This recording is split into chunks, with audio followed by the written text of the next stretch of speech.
Router কনফিগারেশনের জন্য আপনি যে রাউটারটিকে কনফিগার করতে চান, প্রথমে সেই রাউটারের ওয়াইফাইটি কানেক্ট করে নেবেন। তারপর যে কোনো একটি ব্রাউজারে এসে রাউটারের পেছনে দেওয়া থাকা যে গেটওয়ে অ্যাড্রেসটি থাকে সেটিতে এন্টার করবেন। টেন্ডা রাউটারের ক্ষেত্রে এটা 192.168.0.1 হয়ে থাকে।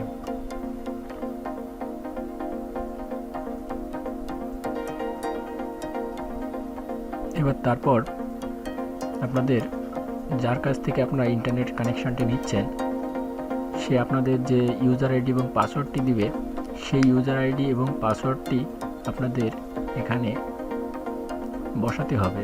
তারপর ওয়াইফাই নেম এবং পাসওয়ার্ড চুজ করতে হবে।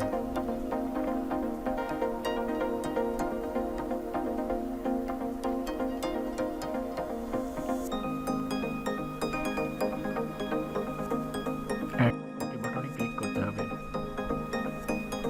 এখানে একটা বিষয়, ওকেতে ক্লিক করা মাত্রই আপনার ওয়াইফাইটি আবার ডিসকানেক্ট হয়ে যাবে, কারণ আপনি যে ওয়াইফাইটি কানেক্ট করছিলেন সেটিতে এখন পাসওয়ার্ড দেওয়া হয়ে গেছে। আপনাকে সেই পাসওয়ার্ডটি দিয়ে ওয়াইফাইটি এবার কানেক্ট করে নিতে হবে।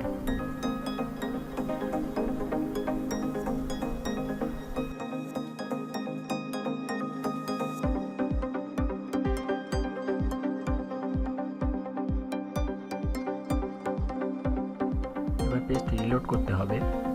তারপর আপনার স্ট্যাটাসে দেখতে পারবেন আপনার রাউটারটি ইন্টারনেটের সাথে কানেক্ট হয়েছে কিনা।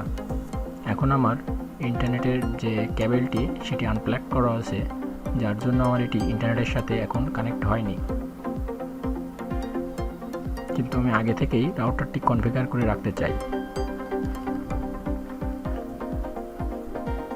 এখানে বিভিন্ন রকম অপশন রয়েছে, আপনারা এগুলো নিয়ে যদি জানতে চান তবে কমেন্টে আমাকে কমেন্ট করতে পারেন। আমার ব্যান্ডউইথ কন্ট্রোল থেকে আপনারা খুব সহজেই যে কোনো ডিভাইসের ব্যান্ডউইথ লিমিট করে দিতে পারবেন।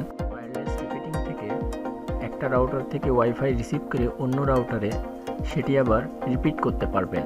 তারপর প্যারেন্টাল কন্ট্রোল থেকে আপনারা কোনো ডিভাইসকে শিডিউল অনুযায়ী ওয়াইফাই অ্যাক্সেস দিতে পারবেন।